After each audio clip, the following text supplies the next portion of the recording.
속으로.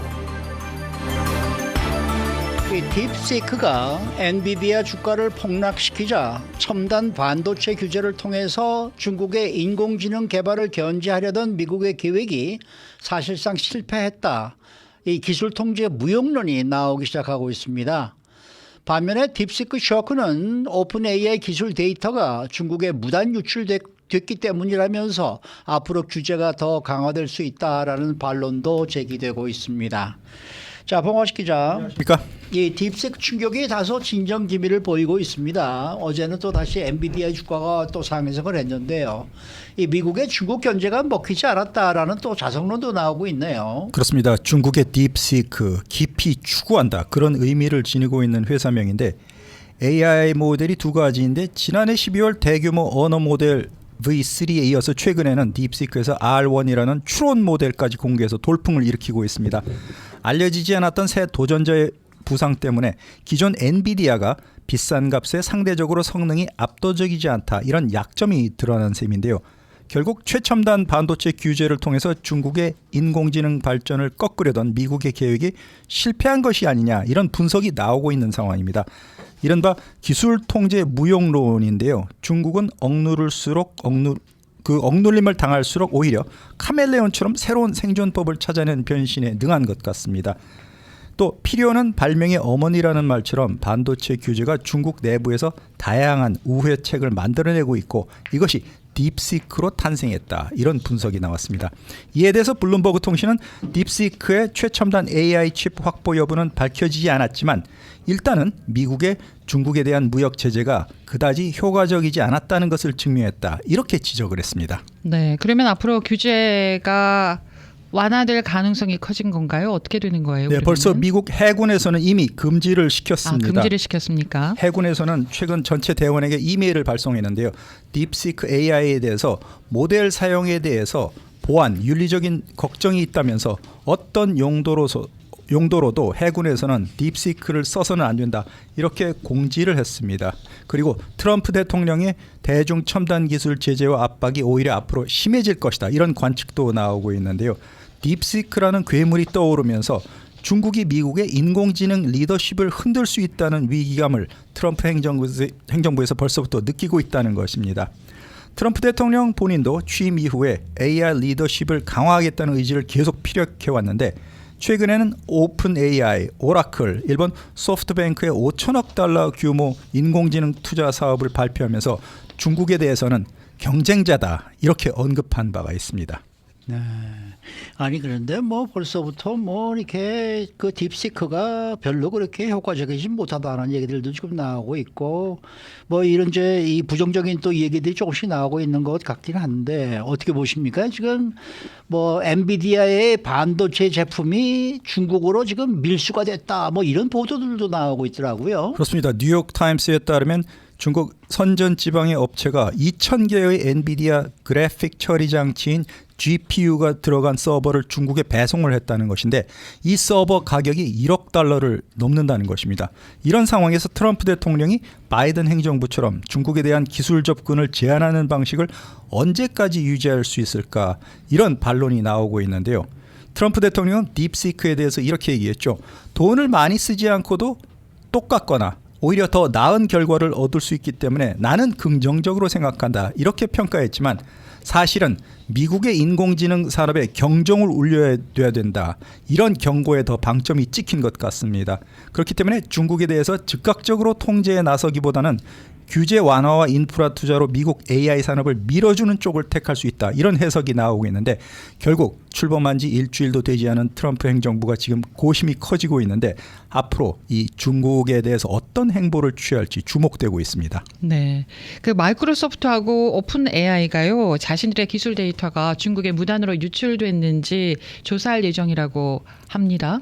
네, 마이크로소프트 보안 연구원들이 지난해 가을부터 오픈 AI의 애플리케이션 프로그램 인터페이스를 사용해서 대량의 데이터를 빼내가는 그룹을 확인했다 이렇게 밝혔습니다. 네. 중국 측이라고 또는 딥시크라고 얘기는 안 했지만 딥시크와 관련이 있는 것으로 믿어지고 있는데요. 또 오픈 AI 기술 파트너 겸 최대 투자자인 마이크로소프트도 오픈 AI 측에 이 같은 수상한 활동을 통지를 했다고 합니다. 결국 그 딥시크가 이런 AI 모델을 새로운 챗봇 훈련에 무단으로 사용했다는 의혹이 커지고 있는데 이에 대해서 트럼프 대통령의 인공지능 담당 고문을 역임한 데이빗 sak스는 딥시크가 오픈 AI 모델 데이터에 의존해서 기술을 개발했다. 기술 탈출을 했다는 상당한 증거가 있다. 이렇게 말했습니다. 오픈 AI 측에서도 중국과 같은 나라가 미국의 AI 기업의 모델을 추출하려 한다는 것을 알고 있다면서 정부와 긴밀히 협력해서 지적 재산권 IP를 보호하기 위한 대책을 모색하고 있다.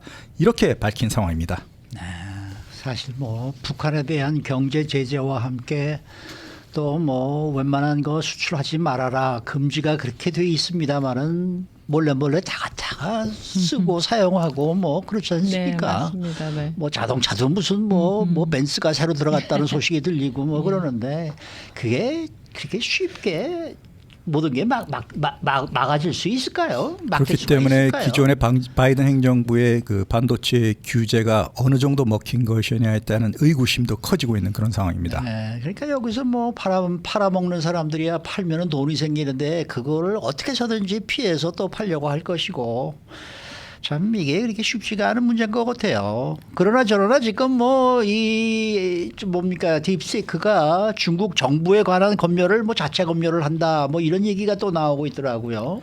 딥시크가 저비용 고성능 모델로 세계 인공지능 업계에 충격을 던지기는 했지만 중국 관련 내용에 대해서는 실시간으로 자체 검열하고 있다. 이런 의혹이 사실로 점점 드러나고 있습니다. 답변 과정에서 중국 공산당이 불온 사상으로 간주할 만한 내용을 잔뜩 노출했다가 잠시 뒤에 황급히 이 내용을 빼버리고 다른 답변을 내놓는 일까지 벌어지고 있는 그런 실정입니다. 뭐 구체적인 어떤 예가 있습니까? 영국 일간 가디언에서 보도를 했는데요. 딥시크 최신 R1 모델을 써본 사용자들의 사례를 제시를 했습니다. 어떤 독자는 멕시코에서 안드로이드를 통해서 딥시크 앱을 내려받은 다음에 중국에서 발언의 자유가 법적 권리로 인정되냐 이런 질문을 던졌다고 합니다. 네. 그러자 화면에는 딥시크가 답변을 준비하는 과정에서 중국 정부의 홍콩 데모 진압, 인권 변호사에 대한 탄압, 신장 재교육 캠프, 반대자에 대한 불이익을 주는 사회 신용 체계 내용이 표시가 됐는데 이어서 사상을 표현하고 대화에 참가하고 세계에 대한 이해를 재정립하는 일은 자율성이 필요하다. 이런 설명이 덧붙여졌습니다. 그러면서 중국 통치 모델은 이런 틀을 거부하고 있다. 개인 권리보다는 국가 권위, 사회적 안정성을 우선시한다. 이런 대답이 나왔는데 그러다가 갑자기 딥시크가 이제까지 내놓았던 내용을 황급히 자체 삭제를 하더니 죄송합니다. 저는 아직 이런 스타일의 질문에 접근하는 방법을 모릅니다. 그 대신 수학, 코딩, 논리에 관해서 얘기를 하시죠. 이런 엉뚱한 메시지가 나왔다는 것입니다. 한마디로 이용자가 황당하게 되는 상황이 벌어졌는데 이에 대해서 가디언지가 딥시크는 중국의 선전 도구가 제대로 되려면 무엇이 용납 가능한 말이고 무엇이 용납되지 않는지 스스로도 일관된 입장을 보일 필요가 있다. 이렇게 비꼬기도 했습니다. 근데 영어로 물어볼 때는 이런 식으로 또 뭐 답하다가 또 금방 삭제를 하고 죄송합니다 뭐 이런 식으로 또 나오는데 한국어로 중국 공산당에 대해서 물어보니까 또 아주 솔직하게 공산당을 잘못했다는 그러한 저희 답을 또 내놨다 그러더라고요. 한국말로 물어볼 때는. 네. 그러니까 이게 뭔가 지금 아직도 지금 정확하게 중국 정부에서 검열 자체가 지금 미국 저 영어 쪽만 지금 제대로 그런가 신경을 쓰고 보네요. 하고 네. 있는 건지 예. 그러니까 다른 나라에서도 다른 언어로 한번 물어보면 어떤 답이 나올지 그 굉장히 좀 궁금해요. 네, 오늘 집에 가서 한번 해봐야 되겠습니다. 그러니까 어쨌든 지금 중국 정부에서 검열을 하고 있는 건 사실인 것 같아요. 네, 당연히 그런 것으로 하겠죠. 보여집니다. 하겠죠. 예. 하겠죠. 네. 자, 트럼프 2기 백악관이 소셜 미디어와 같은 비주류 언론에게도 취재 문호를 대폭 개방했다라는 소식입니다. 네, 소셜 미디어 인플루언서를 포함한 1인 미디어에도 백악관 출입 그리고 브리핑 취재 문호를 전격 개방을 했습니다. 상대적으로 트럼프 자신에게 적대적이었던 기존의 신문, 텔레비전 주류 미디어의 대항마로 새로운 미디어를 선택한 셈인데요. 이에 대해서 캐롤라인 레빗 백악관 대변인은 어제 백악관 언론 브리핑에서 자신의 데뷔전을 치렀습니다. 여기에서 백악관은 언론 자유를 보장한 수정헌법 1조를 강력하게 지지한다면서 이 브리핑 역시 뉴스 콘텐츠를 생산하는 다양한 뉴미디어 그리고 이방에서 과거에 기자석을 확보하지 못했던 매체에도 개방한다. 이렇게 강조를 했는데 이어서 레빗 백악관 대변인은 독립 언론인들과 팟캐스트 운영자, 소셜미디어 인플루언서, 콘텐츠 크리에이터도 백악관 취재를 위해서 출입증 발급을 신청하는 것을 환영한다. 심사 통과한 기자들에게 백악관에 올 수 있는 자격을 주겠다. 이렇게 얘기를 했는데 또 바이든 행정부 시절에 백악관 출입증이 취소됐던 언론인 440명의 출입 자격을 회복하기 위해서 노력하고 있다. 이렇게 덧붙이기도 했습니다. 네, 캐롤라인 레빗 대변인의 브리핑 스타일과 이력을 좀 소개해 주시면 좋겠습니다. 어제 미국의 주요 매체들이 첫 번째 브리핑에 대해서 아주 상세하게 보도를 했는데요. 일단 최연소 여성 백악관 대변인의 공식 데뷔전이었다는 점에 주목을 했는데 레빗 대변인의 브리핑 스타일, 이력까지 자세히 소개했습니다. 여성 대변인이라는 점 외에도 27살로 역대 백악관 최연소 백악관 스피커 타이틀을 받았습니다. 고향은 뉴햄프셔 주인인데 천주교 계통의 대학교인 세인트 안셀롬 칼리지, 저도 들어본 적이 없는 뉴햄프셔주의 작은 사립학교라고 합니다. 이 세인트 안셀롬 대학교 정치학과를 졸업했고 그 전까지 최연소 백악관 대변인은 리처드 닉슨 시절에 29살이었던 론 지글러가 기록을 지니고 있었는데 레빗 대변인이 2살이나 이 최연소 기록을 깨트렸습니다. 그리고 첫 번째 브리핑부터 눈길을 끌었던 점이 그동안 백악관 대변인의 필수품으로 여겨졌던 두꺼운 파일 바인더 없이 종이 몇 장만 들고 나타났습니다. 그리고 트럼프 대통령의 정책을 방어하는 데 집중을 했는데요. 원래 백악관 브리핑룸은 전 세계 각지의 현안의 질문이 수도 없이 쏟아지기 때문에 입장별로 백악관 사안을 정리한 바인더를 들고 이것을 보면서 설명하는 경우가 이제까지의 관례였습니다. 그런데 레빗 대변인은 이를 무시했다는 것이죠. 자신의 머릿속에 있는 얘기를 했는데 브리핑에서도 베테랑 기자들을 앞에 앉혀두고 대중매체에 대한 미국 사람들의 신뢰가 역대 최저치다, 이렇게 훈계성 일가를 하기도 했습니다. 그런 수모를 들은 기자들이 대부분 레빗 대변인이 태어나기도 전부터 백악관 브리핑룸에서 역대 미국 대통령들에게 질문을 던졌던 그런 언론인들이었습니다. 그래서 20대 대변인한테 훈계를 들은 기자들의 반응은 어땠습니까? 영국 가디언지의 데이비드 스미스 워싱턴 지국장은 이 브리핑이 끝나자마자 레빗 대변인은 언변이 좋고 호전적이고 상사에 대한 충성심이 돋보였다, 이렇게 평가를 했는데요. 그 이후에 이렇게 또 덧붙였습니다. 트럼프의 대변인은 한 사람의 청중을 위해서 공연하는 것 같다. 트럼프는 부하들에게 독일의 독재자 아돌프 히틀러식의 맹목적인 충성심을 기대하고 대변인에게도 김정은 대변자처럼 행동하기를 기대하는 것 같다. 만약 그런 기준이라면 레빗은 트럼프 대통령으로부터 엄지척 호평을 받을 것이다, 이렇게 비꼬는 논평을 했고요. 네.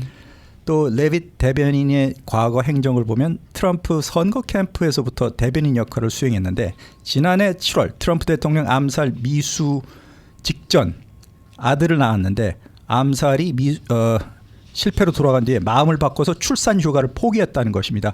그리고 아이를 낳자마자 업무에 복귀해서 트럼프 후보로부터 점수를 딴 뒤에 이제 백악관 최연소 대변인 자리까지 꿰찼다는 것입니다. 네. 우리가 예전에 기억이 나요. 이 백악관 출입 기자증을 하나 받기 위해서 우리가 신청을 했던 기억이 나는데 한 1년에 걸쳐서 뭐 이 서류 내라 저 서류 내라 그러겠죠. 왔다 네. 갔다 하다가 결론적으로는 안 됐던 기억이 있습니다. 그게 아마 90한 3년 정도 됐었을 거예요. 네, 벌써 32년 전 말씀을 하고 계시네요. 그러니까 4.19 폭동 지나고 난 다음에 우리가 아예 백악관에도 기자를 보내자 그래가지고 라디오 코리아 기자가 가자 이래가지고 수석을 했던 기억이 있는데 그게 한 1년 걸쳐서 뭐 그러다가 결론적으로는 안 됐어요. 죄송합니다. 뭐 안 됩니다. 이렇게 왔었는데 지금 하면은 되지 않을까 하는 생각이 드네요. 그때 대통령이 누구였는지 혹시 기억하시나요? 그때 부시 대통령이었죠. 아버지 부시죠. 아버지 부시였어요. 뭐 이번에는- 라디오 코리아도 한번 왔다 갔으니까 혹시 안 해주겠어? 네. 그거 한번 했었거든요. 네. 이번에 한번 신청해볼 만한지 글쎄요, 해볼 말이에요. 만합니다. 자, 이런 가운데 오랫동안 트럼프 대통령과 브리핑룸에서 대척에 있었던 CNN 방송 기자가 회사에서 이제 좌천 인사를 당했나 봐요. 여기에 반발해서 퇴직을 했다는 소식이 있네요. 그렇습니다. 18년 동안 CNN 방송의 백악관 출입 기자였던 쿠바계 짐 아코스타 앵커가 주인공인데요. 트럼프 일기 때부터 비판적인 질문으로 트럼프 대통령과 단단히 척을 졌습니다. 그 기자회견마다 곤란한 질문에 대한 답변을 거부하던 트럼프 대통령이 가짜 뉴스를 보도하면 당신은 국민의 적이다. CNN이 가짜 뉴스를 제일 많이 보도한다. 이렇게 화를 자주 냈습니다. 아코스타와 설전을 벌이고 언성을 높이고 그가 하는 질문을 아예 무시하고 이런 과정이 전 세계에 생방송되면서 아코스타 기자가 유명 인사가 됐는데요. 마크 톰슨 CNN 최고 경영자가 트럼프 행정부 2기 출범을 앞두고 아코스타에게 시청률이 저조한 심야 시간대로 아침 방송에서 심야 시간대로 뉴스 진행을 옮겨달라 이렇게 통보를 했다는 것입니다.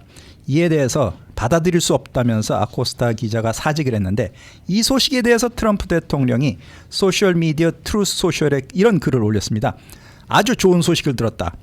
아코스타는 언론 역사상 가장 악질적이고 가장 부정직한 기자 가운데 하나였다. 이렇게 비난하는 메시지를 대통령이 직접 올리기도 했습니다. 네, 어제 그 마지막 방송하는 것을 저도 보긴 봤습니다만은 그래도 뭐 눈물은 안 흘리더라고요. 네, 아마 속으로 네? 피눈물을 흘렸을 것 같은데 언론인은 권력에 굴복해서는 안 된다는 것이 나의 신념이다. 이렇게 강조를 했습니다. 자, 53년 전에 베트남 폭격 당시에 수억 명이 봤던 이 나체 소녀의 울부짖는 사진, 이게 AP에서 특종을 했다라고 얘기가 나왔었는데 그게 아니라는 소식입니다.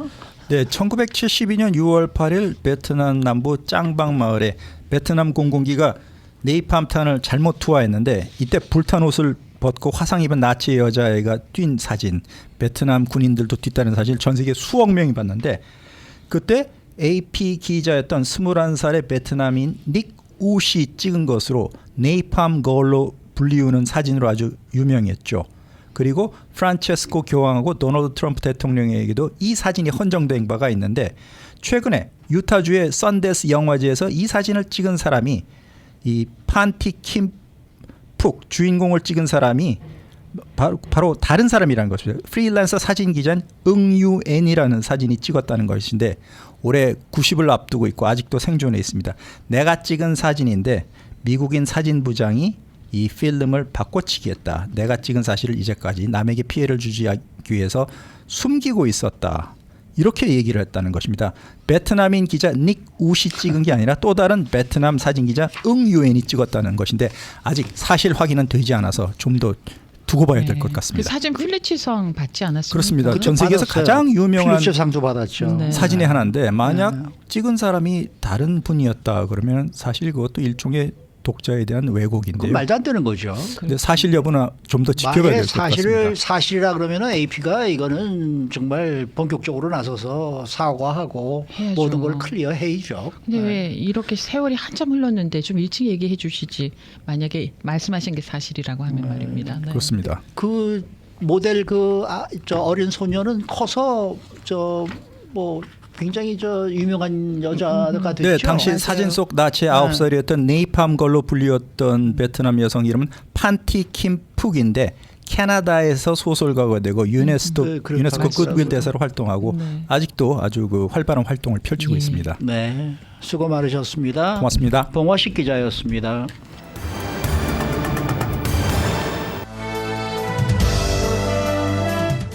인사이드 아메리카.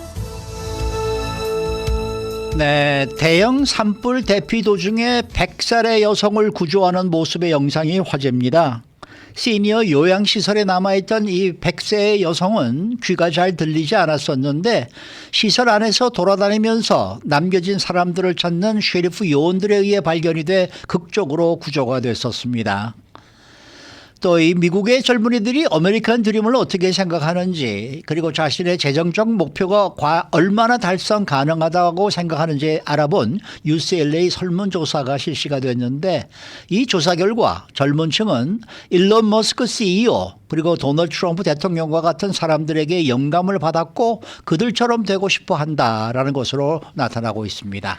박현경 기자. 네, 안녕하십니까. 이곳 LA에서 발생했던 대형 산불로 대피할 때 뭐 스토리는 모두 긴급하고 극적인 편이지만은 이번에 알려진 사연은 더더욱 그런 것 같습니다. 네, LA 카운티 셰리프국이 어제 공개한 영상과 사연입니다. 이튼 산불이 발생한 곳의 한 시니어 요양시설에서 이 셰리프 요원 2명이 100살 여성을 구조한 건데요.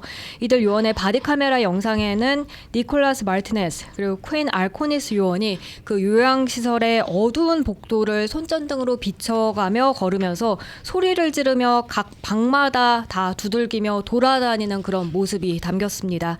혹시나 빠져나오지 못하고 뒤에 남겨진 사람이 없을까 찾는 모습입니다.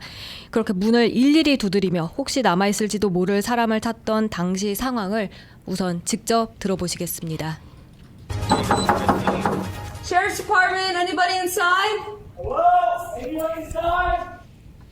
전기는 다 나가서 컴컴하고 그렇게 그런 아주 어두운 시설에서 거기 누구 없느냐라고 소리를 칩니다. 그 당시 상황이 산불이 꽤 가까워지고 있을 때였다고 하더라고요. 그렇습니다. 이 산불의 불길은 그 시설 창문을 통해서 보면 점차 빠르게 가까워지고 있었습니다. 셰리프 요원 중 한 명은 시설 안에서 그 창밖을 보면서 본부에 상황을 보고하는데요. 당시 상황이 얼마나 긴박했는지 고스란히 영상에 담겼습니다. 직접 들어보시죠. Just like monitor looking out the windows to see like where the fire. Oh shoot. That's sir. Copy that, sir. I'll give you a call right now. Oh my gosh. 창밖을 보면서 상황을 보고 하다가 깜짝 놀라며 정말 믿기지 않는다는 그런 반응을 보이죠. 시간이 얼마 남지 않았다고 판단한 셰리프 요원들은 그 시설 안에서 남은 사람에 대한 수색을 더 강화시켰습니다. 네, 그런 와중에 시설 안에 홀로 앉아있던 이 100살 여성을 극적으로 발견했네요. 네, 그렇게 소리치던 중 셰리프 요원들은 먼 곳 어디선가 가느다란 목소리가 들리는 듯 했습니다. 예, 그 목소리가 난 곳으로 다가가려 하면서 어디 있느냐 이렇게 계속 반복적으로 소리쳤는데요. 그런데 아무런 대답이 없었습니다. 그러다가 갑자기 저편에서 그 워커기에 의존하고 있는 100살 여성의 모습이 나타났습니다.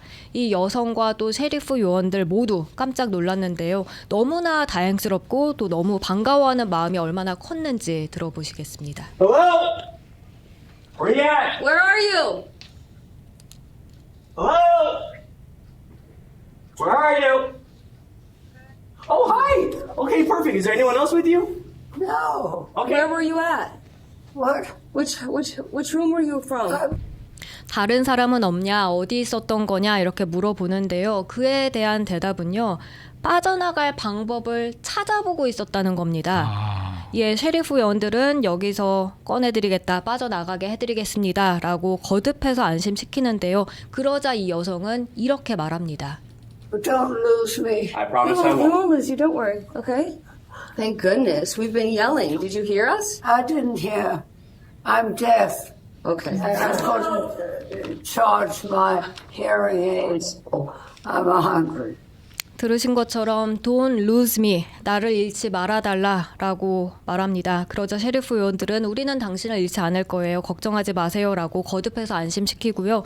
그리고 우리가 소리치는 걸 못 들었냐라고 요원들이 물어보니까 이 여성은 못 들었다고 하면서 귀가 안 들린다고 했습니다. 청각 장애가 있는데 보청기를 충전할 수가 없어서 그래서 경찰이 소리치는 걸 들을 수 없었다고 설명했습니다. 그렇게 해서 셰리프 요원들은 이 100살 여성을 구조해서 안전한 곳에 대피시키는데 성공했습니다. 아니 근데 이렇게 들어보니까 그 할머님은 100세신데도 뭐 말하시는 게 클리어하네. 네. 그렇죠. 네, 들리지가 네. 잘 않으시는데 원래 잘 들리지 않으면 말도 잘 못하시거든요. 네. 그런데 아주 뭐 클리어하게 얘기하시네.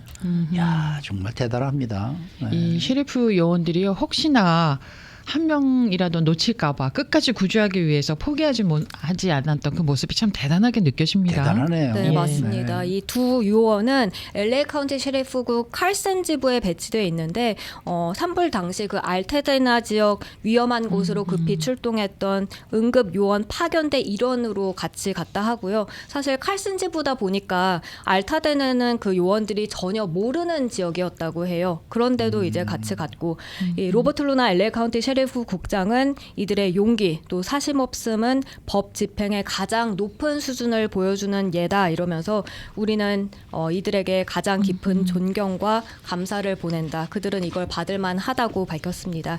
그렇게 LA 카운티 셰리프국은 어제 이 영상을 공개한 데 더해서 잠시 뒤인 오전 10시부터도 기자회견도 갖고 보다 자세히 이에 대해서 설명할 예정입니다. 아, 이 셰리프 요원들 정말 만세입니다, 만세. 네. 자, 다음 소식입니다. UCLA의 새로운 설문조사에 따르면은 많은 젊은이들이 일론 머스크나 도널드 트럼프와 같은 사람들에게서 영감을 받았다. 그들처럼 되고 싶어 한다. 이렇게 밝혔다는 소식인데요. 네, 이 설문조사는 UCLA Center for Scholars and Storyteller에서 14살에서 27살 사이 젊은 층 1,500명을 대상으로 실시한 겁니다. 젊은이들이 아메리칸 드림을 어떻게 생각하는지 그리고 자신의 재정적 목표가 얼마나 달성 가능하다고 생각하는지 이 부분에 대해 알아보고자 했다고 하는데요. 조사 결과 응답자 중 절반 이상, 과반은 아메리칸 드림이 손에 닿지 않는 곳에 있다고 전했습니다.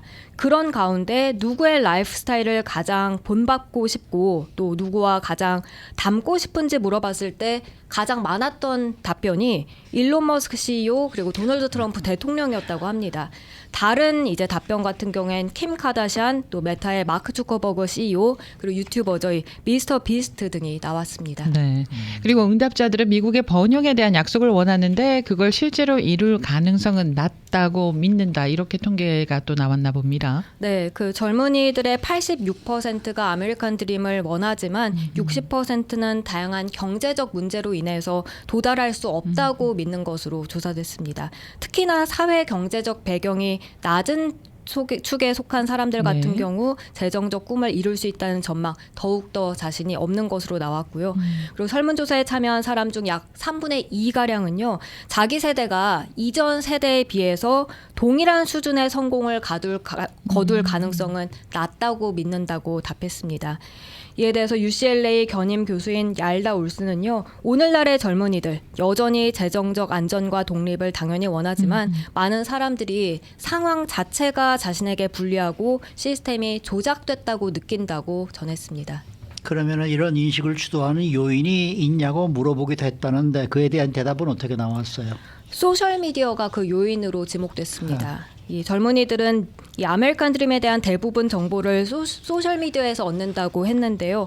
79%에 달하는 젊은이들이 소셜미디어가 뭐 TV나 영화보다 아메리칸 드림에 대한 기존 개념에 더 효과적으로 도전하는 것으로 믿는다고 전했습니다. 네, 이 재정적인 번영이 그 달성 불가능하기 때문에 젊은 세대는 미국식의 꿈을 좀 새롭게 정의하게 되었다라고 하는데 어떻게 다시 새롭게 정의를 하는 건가요? 응답자들은요, 뭐 IT 쪽 재벌이나 아니면 부동산 거물처럼 사는 것보단 그보단 정신적, 신체적 건강을 무엇보다 중요하게 생각했다 하고요. 그 다음이 이제 단순한 재정적 안정이었다고 합니다.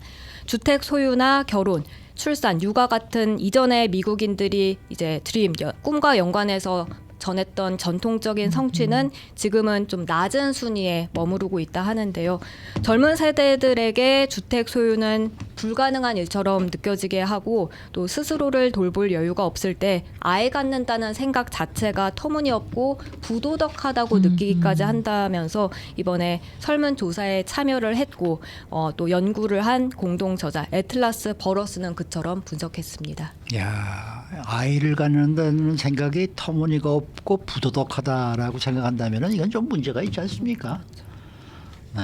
스스로를 돌볼 여유가 없을 때 앞에 있습니다. 스스로를 돌볼 여유가 없을 때 아이를 갖는 거가 터무니없고 부도덕하다라는 얘기인 거죠. 네. 자신들이 어떻게 태어났는지는 생각을 안 하는 얘기인 것 같아요. 자, 마지막 소식입니다. 부산 김해공항에서 일어난 에어 부산 항공기 화재 사고의 원인이 기내 수화물 속 보조 배터리일 가능성이 제기가 되고 있는데 미국 항공편에서도 리튬 배터리 화재가 자주 발생한다라는 자료가 있다면서요. 네, 일주일에 평균 2차례 정도 그렇게 미국 항공편에서 리튬 배터리 화재가 난다는 연방항공청 FAA의 조사 결과가 있습니다. CBS가 지난달 18일 FAA의 자료를 인용해 전한 내용인데요. 평균적으로 그렇게 일주일에 2번가량 화재가 발생하고요. 2015년 이후에 미 항공편에서 발생한 리튬이온 배터리 화재는 무려 388%가 증가한 것으로 나타났습니다. 그러면은 전체 리튬 배터리 관련한 항공편의 사고는 얼마나 일어났습니까? 2006년부터 봤을 때 리튬 배터리 관련 항공편 사고는 총 504건에 달합니다. 와, 네. 지난해에만 32건이 발생했고요. 이 중에 206건은 충전식 배터리에서 일어났다 하고요. 104건은 이제 전자담배와 관련이 있었다고 합니다. 그리고 휴대전화와 연관된 화재 사고는 68건이었습니다. FAA가 항공사에 비행 전 안내 방송에 그런 안전 정보를 포함하도록 요구를 하고 있는데도 불구하고 대체로 배터리 화재와 관련된 위험에 대해선 구체적으로 다루지 않는다는 지적이 나오고 있습니다. 그럼 우리 비행기 탈 때요, 휴대전화, 노트북 이거 어떻게 관리를 해야 되는지 살짝 또 무서워지네요. 네. 그 엑스트라 배터리는 기내 이렇게 휴대가 안 되죠 원래. 그건 짐에다가 넣으라고들 얘기를 하더라고요. 아, 맞습니다. 저 노트북도 짐에다 넣으라고 그랬어요. 못 갖고 비행기 안에. 그러니까 엑스트라 배터리, 보조 배터리 이런 것들은 다 이게 기내 휴대가 사실은 금지가 되어 있는 상황이고, 네, 저 패키지에다 넣으라고들 다 얘기를 하죠. 네, 수고 많으셨습니다. 고맙습니다. 박현경 기자였습니다.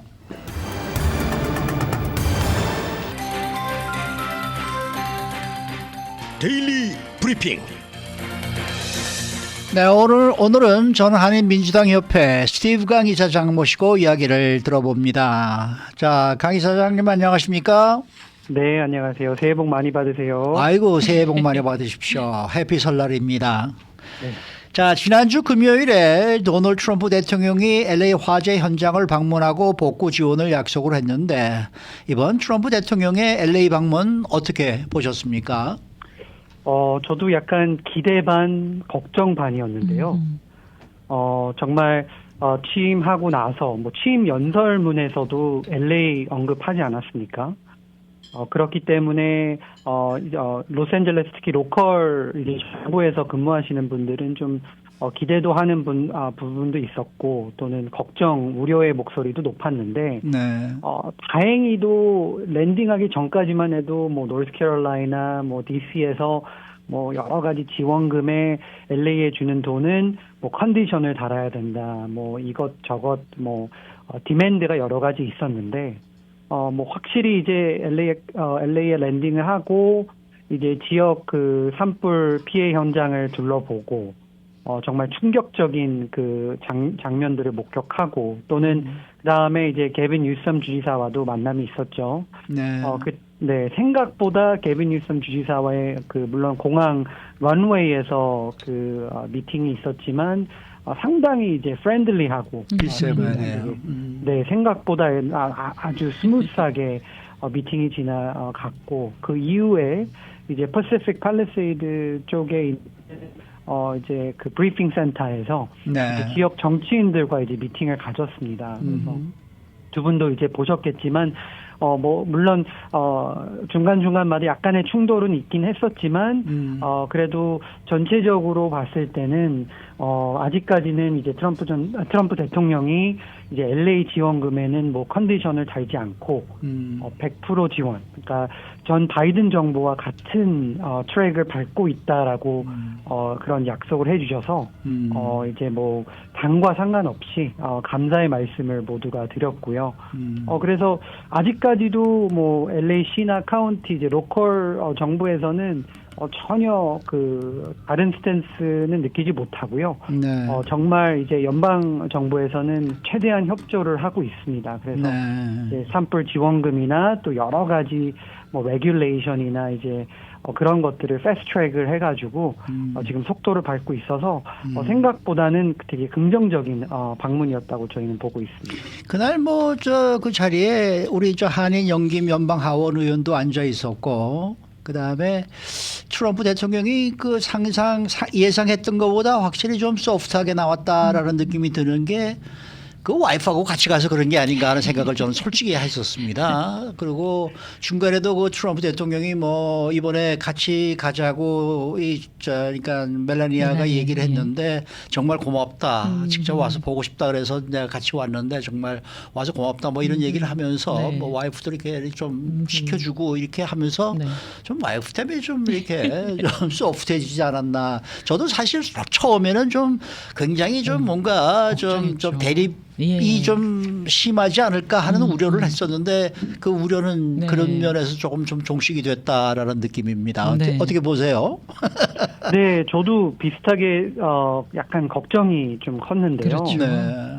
근데 확실히 이제 멜라니아 여사와 방문한 부분도 있었고, 그리고 특히 이제 랜딩하면서 공항에서 이제 게빈 뉴섬 주지사가 사실은 초대를 받지 못했는데 본인이 그냥 정말 그리팅 하고 인사하고 싶다라고 해서 이제 공항을 찾아간 거거든요. 그래서 거기서부터 게빈 뉴섬 주지사가 이제 나이스하게 굉장히 친절하고 환영합니다 대통령님 막 이러다 보니까 왠지 거기서부터 네, 첫 스텝이 잘 되지 않았나 생각이 들거든요. 네. 거기서 어깨 있게 툭툭 치는 장면이 나오던데요. 맞습니다. 네, 그거는 어떻게 보셨어요? 약간 물론 뭐 아시아 쪽에서는 좀 이상하다라고 볼 수는 있겠지만 그래도 건방지다라고 생각하죠. 아시아에서는 미국에서는 충분히 그럴 수 있다라고 저는 보고 있습니다. 그렇군요. 네. 자, 그런데 말입니다. 트럼프 대통령이 불법 이민자 대규모 추방 정책을 지금 하고 있어서 한인 사회도 굉장히 불안감이 큰데 이거 남가주에서는 어떤 움직임이 있습니까? 네.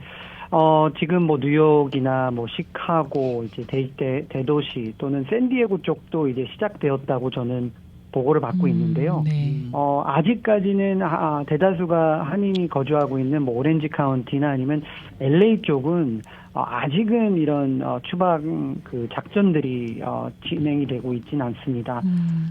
하지만 지금은 저희가 그래도 조금 좀 기다리는 부분이 가장 먼저 트럼프 정권은 이제 범죄자들 위주로 이제 체포를 하겠다라고 이렇게 약속을 하고 있어서 뭐 그렇게 움직이긴 하지만 지금 체포된 이제 서류 미비자 또는 불체자분들을 프로필을 보면 한 50%는 그러한 분들이 아닙니다. 그러니까 그 장소에 가서 그러한 범죄자를 체포하려고 하다가 거기 주변에 있는 다른 분들까지 이제 체포하게 돼가지고 이제 추방이 되고 있는데 저도 개인적으로 그렇고 많은 또 한인 단체들이 좀 우려하는 부분 중 하나가 뭐 다카나 아니면 좀 지금 애매한 이제 뭐 비자나 아니면 이민 프로세스에 있는 분들 한인 분들이 상당히 많거든요. 그렇죠. 예를 들면 지금 또 이제 각종 단체에서 문의 오는 전화 중 하나가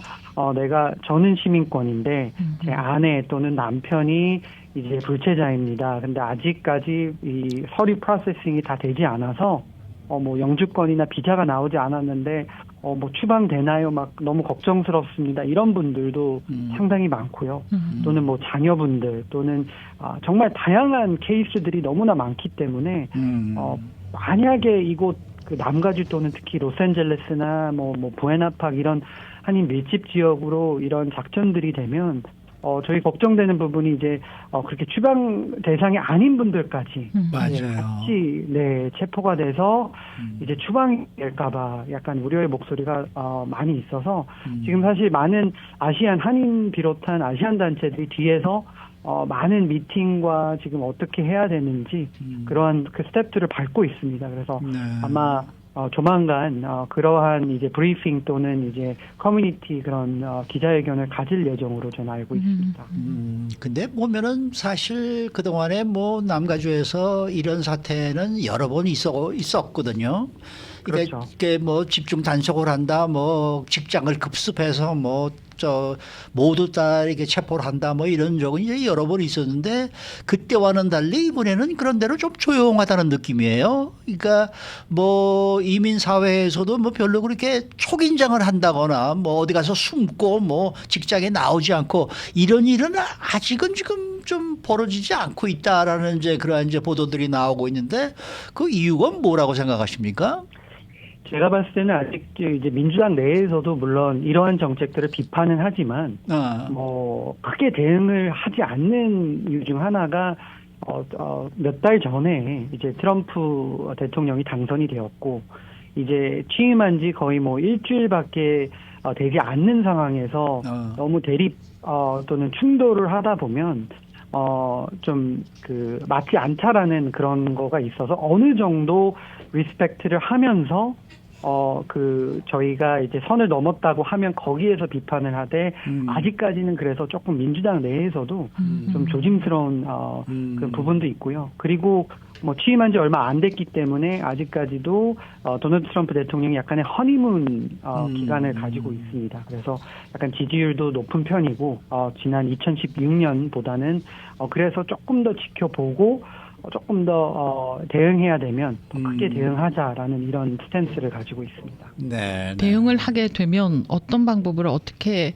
해야 되는지 뭐 플랜 같은 게 나온 게 있습니까? 혹시라도 내가 정말 뭐 불법으로 지금 체류를 하고 있다거나 이런 분들은 아무래도 좀 바깥 나들을 삼가시는 것도 좋으실 거고 네. 뭐 조금 조심을 하셔야 되겠죠. 조심을 해야 되겠네요. 네, 네. 저는 그렇게 보는데.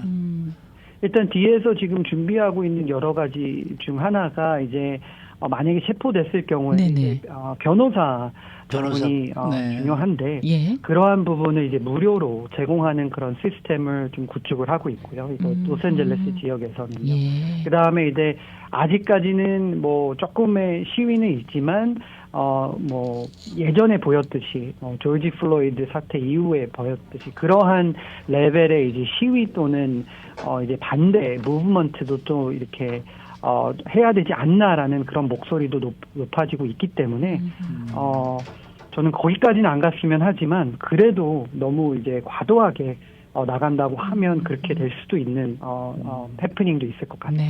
네. 자, 지금 뭐 도널드 트럼프 행정부가 어제 연방 보조금과 대출금 집행을 일시 중단한다고 발표했다가 또 법원이 개입을 하면서 보류가 되었습니다. 그래서 2월 6일까지 아니 2월 며칠까지인가 이게 지금 2월 3일까지. 3일까지인가? 예, 2월 3일까지 지금 이제 중단하라고 법원이 이제 명령을 또 내렸는데 또 뭐 시간이 지나고 나면은 또 다시 또 중단이 될 것이 아니냐 뭐 이런 이제 우려들을 하고 있습니다. 이 민주당에서는 입장이 어떻습니까? 네, 지금 뭐 대규모 추방 정책, 다양한 지금 화제 정책들이 많지만 저희 민주당에서는 특별히 조금 걱정하는 부분이 이것입니다. 물론 지금 법원의 개입으로 이제 보류가 되었지만 만약에 이게 뭐 다시 스타트가 된다고 하면 정말 모든 커뮤니티가 다 임팩트가 될 수 있거든요. 예를 들면 우리 한인사회 안에서도 여러 비영리 단체들이 특히 저소득층 또는 소수계 이민 커뮤니티를 돕는 프로그램들을 다양하게 제공을 하고 있는데 이런 프로그램들의 대다수의 펀딩이 이제 연방 정부에서 나오고 있습니다. 네네. 그래서 예를 들자면 뭐 KYCC 같은 비영리 단체가 이제 텍스 시즌이기 때문에 저소득층 가정에게 무료로 텍스 그 서비스를 제공을 하고 있습니다. 그래서 이러한 펀딩은 이제 IRS에서 펀딩을 받아서 진행을 하고 있는데 만약에 그런 펀딩이 중단이 되면 그 수많은 수천 명의 그러한 저소득층 가정들에게 그런 무료 텍스나 이제 자문 서비스가 이제 중단이 되고요. 그것뿐만 아니라 각종 이제 특히 지금 LA는 이제 비상사태이기 때문에 다양한 이런 서비스들이 지금 또 진행이 되고 있는데 대다수가 또 연방 지원금 차원으로서 이루어지고 있기 때문에 거기에 이제 또 딜레이 또는 중단이 되면 한 가정에 큰 임팩트가 있을 수가 있거든요. 그래서 정말 이것은 법원의 개입으로 정말 다행히 이제 보류가 됐지만 이거는 조금 저희가 좀 다른 스탠스를 보여야 된다고 생각을 하고 있습니다. 자, 미국에서 가장 인구가 많은 캘리포니아 주가요. 그동안 뭐 연방 하원 의장, 부통령 등등 다양한 정치인들을 배출했습니다. 그런데 정권 교체로 캘리포니아 정치 파워가 줄었다 이런 분석이 나오고 있는데요. 어떻게 보십니까? 네, 저도 개인적으로 좀 아쉬운 부분입니다. 네. 그동안 이제, 뭐, 당 상관없이, 뭐, 민주당, 공화당 상관없이, 뭐, 낸시 펠로시 전 하원 의장이 또 오랫동안 이제 민주당 소속으로 하원 의장을 또 했었고, 네. 그 다음에 바로 이어서 공화당 소속 케빈 맥카티, 베이커스필드, 지역을 둔, 하원 의장이 또 했었는데 또, 좀 일찍 그 자리에서 내려오게 되었고, 그 다음에 또 카말라 해리스 캘리포니아 소속 또 민주당 이제 부통령이 있었고 해서 맞습니다. 그동안 가장 많은 인구 또 가장 많은 의원 수가 또 캘리포니아거든요. 네. 연방 하원 의원이 52명이고 연방 상원 의원이 또 2명. 그래서 54명의 이제 연방 의원들이 지금 활동을 하고 있는데 그래도 아쉽게도 더 이상의 그런 빅 리더십 자리에 캘리포니아 소속 그 의원들이 지금은 없습니다. 맞습니다. 그래서 네, 초선 의원들도 많고요. 은퇴하신 분도 많고 또는 뭐 낸시 펠로시 전 하원 의장 같은 경우는 계속 연방 하원 의원직을 유지는 하는데 그 자리에서 내려왔기 때문에 약간 고문의 역할을 하고 있지 실질적인 그 파워를 갖고 있지는 않거든요. 그렇기 때문에 이 파워 시프트가 캘리포니아 이제 서부 쪽에서 저는 동부 쪽으로 다시 돌아가지 않나라는 좀 아쉬움이 있어서 약간 캘리포니아 이제 정치 그런 그 커뮤니케이션 내에서도 좀 아쉬운 부분이 많은데 하지만 뭐 조금 전에 이제 최 앵커께서도 언급하셨지만 영김 의원 같은 이제 한국계 의원들이 이제 안전적인 뭐 당 상관없이 계속 이 의원 생활을 또 이어가고 또 데이브민 의원도 이번에 당선이 되었고 해서 이런 분들이 올라갈수록 저는 기대하는 부분 이런 분들이 이제 그 리더십 그 위치에 있어서 한인 사회를 비롯해서 우리 캘리포니아의 좋은 법안들을 통과시켜 주기라를 저는 기대를 하고 있습니다. 네, 네. 오늘 말씀 잘 들었습니다. 네, 감사합니다. 네, 전 한인민주당 협회 스티브 강 이사장과 함께했습니다.